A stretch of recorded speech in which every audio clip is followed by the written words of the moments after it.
Megan Stark Evans, costume designer for the Amazon film Sound of Metal. Thank you so much for being here. Your two main characters in this film are heavy metal musicians, but they have sort of limited financial means. So, what were the important considerations for giving us a sense of who they are and what their personalities were like through their clothing? Staying true to their limited financial means and to the fact that they're in that heavy metal and punk scene, which encompasses a lot of DIY in every way, from, basement shows and random dirty basements and living in the Airstream trailer that they tour in, but it's also their home. I believe that they would do a lot of thrifting and vintage shopping, possibly collecting clothes from other friends and musicians.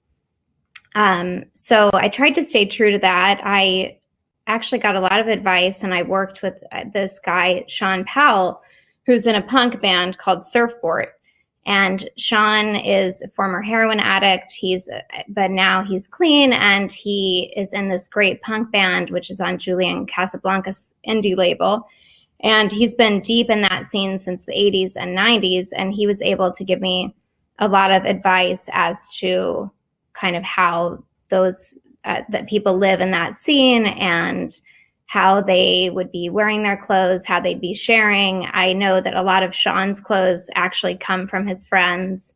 A lot of his friends are making their own clothes, screen printing their own stuff, making their own patches and pins and all that. So I tried to stay very true to that. I tried to come up with backstories for them where they would be doing their own mending. If you see the film, it's shot very intimately. So there's a lot of these small details that I think don't always come through because the film is so tight in their face the whole time. But they're on every single article of clothing they wear, there's visible mending, there are patches, there is something they've maybe roughly embroidered in it that's some sort of like a weird, obscure punk reference, or there's, holes in everything. I really wanted everything to look super thrash. So we worked really hard on the aging and dyeing of it all. And we went to, researching what kind of bands would have been influential for these, for Ruben and Lou's band. So we went to looking at bands from the 80s and 90s, such as Einstürzende Neubauten, which is a German industrial noise band. Another 80s Japanese punk band called Gizm, and all these sort of obscure, more obscure references that would really inform the influences that Ruben and Lou had in their own music, and that they would actually be wearing those clothes. Another thing that Ruben and Lou do is they share all their clothing. So the idea is they're living in this Airstream. The clothing is strewn all around. Most of the time it's, in a pile on the floor, or they're sharing a drawer, but they share clothing. And for Lou, it becomes kind of an element of protection to wear Ruben's clothing. Yeah, I did notice that. There's this like jockey club shirt that you see her in, and then later you see him in it, and it does sort of this idea that they sort of exist in the same kind of wardrobe, or they share wardrobe, does really kind of speak to their intimacy in an unspoken way that I thought was very effective. Was that part about what you wanted to kind of convey? Was this kind of interconnectedness between them?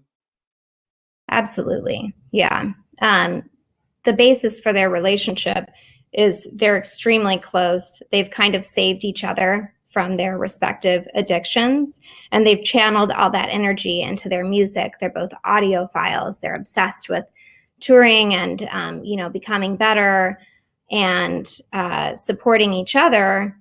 So anyway, it was important for them to share clothes for that reason. And it's really quite a codependent relationship. So that also speaks to that element. And then, another major part of the story brings Ruben, Riz Ahmed's character, to this deaf community where he's trying to learn to kind of function in the world after losing his hearing. and there are a lot of different characters there who we learn varying degrees about. Surely they have all these different backgrounds. Like, what did you kind of want? Like, did you want to kind of contrast Ruben with this group of people, or just have it be this very diverse group of people in terms of how they looked, how they presented, what kind of maybe their histories were? I did want to contrast Ruben. When he arrives there, Lou has actually forced him to go because she sees after he starts losing his hearing, he starts smoking again. He starts these steps that appear that he could be sort of going downhill back into those warning signs of his addiction. So she sees that, and then she calls his sponsor, and they end up finding this deaf community that's for recovering addicts.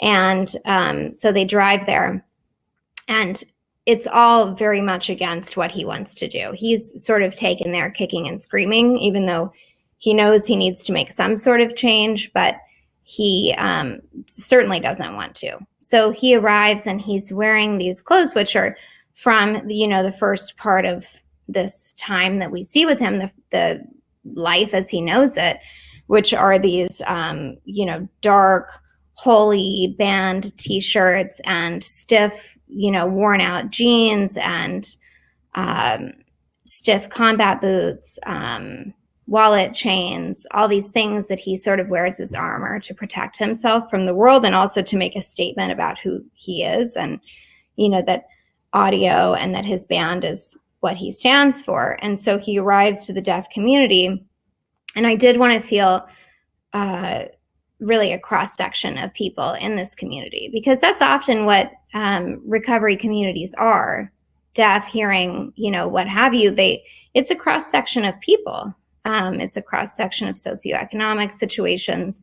So the interesting thing about that portion of the film is that we actually worked with a lot of real people. So they weren't necessarily actors, the people in the deaf and hard of hearing community that we see.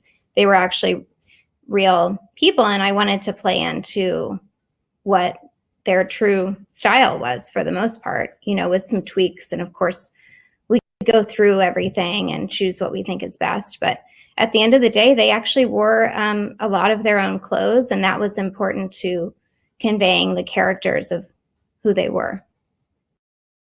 And budget. So,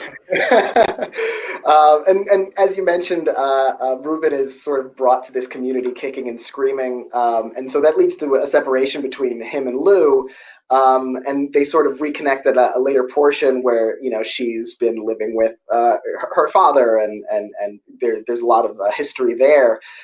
So when we see Lou again, it's sort of like, what did you want to convey about like the difference in her and maybe the changes she's been undergoing while we've been spending all that time with Ruben?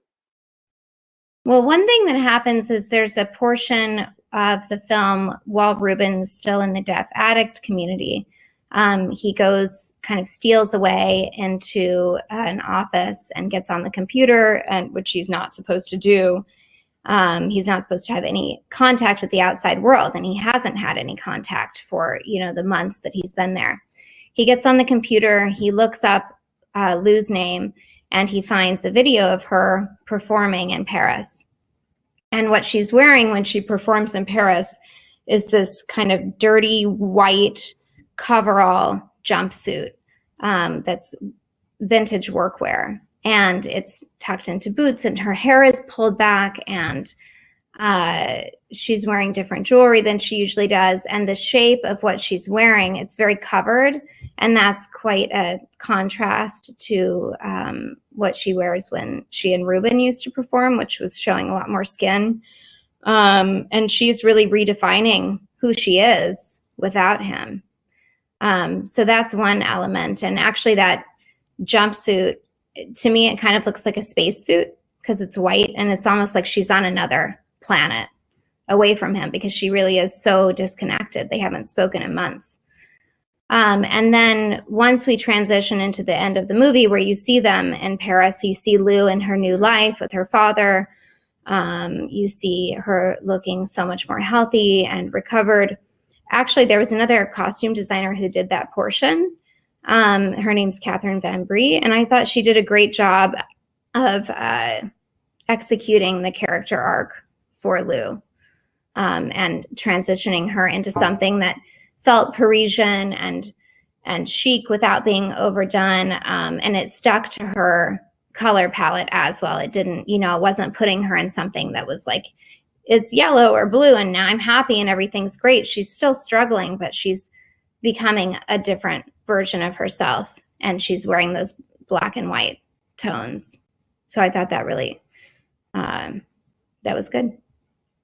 And you mentioned this kind of thrift shop aesthetic for these characters and where they might shop and how they might get their clothes. Was there a lot of thrift shopping involved in like sourcing the costumes? You mentioned distressing them, or were you looking for things that looked already like they had sort of lived a life, or did you kind of prep clothes to look that way?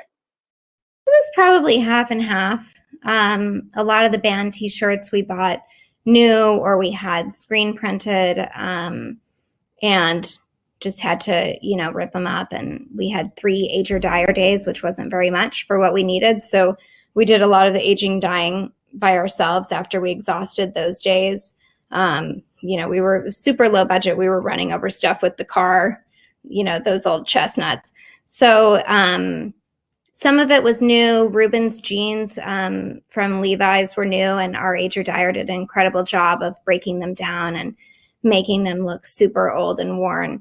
And then other things, came from thrift shops, from vintage stores. I mentioned I worked with Sean Powell in terms of getting the costumes right for that, punk and hardcore scene that they were in. And he let me raid his closet, and he had some incredible things. And, when it comes to collecting interesting items that are thrifted and vintage, you can have time to do it. You need to do it over a long period of time. And we didn't have that time. And Sean had incredible things that I was able to pull from. So that was great. And we even borrowed things from friends of his, and, I would do an exchange where then I would go looking for things that they would like and sort of send it back to them in Goodwill. Well, thank you very much. And thank you for talking to me about this, and we'll talk to you again in a little bit. Thank you.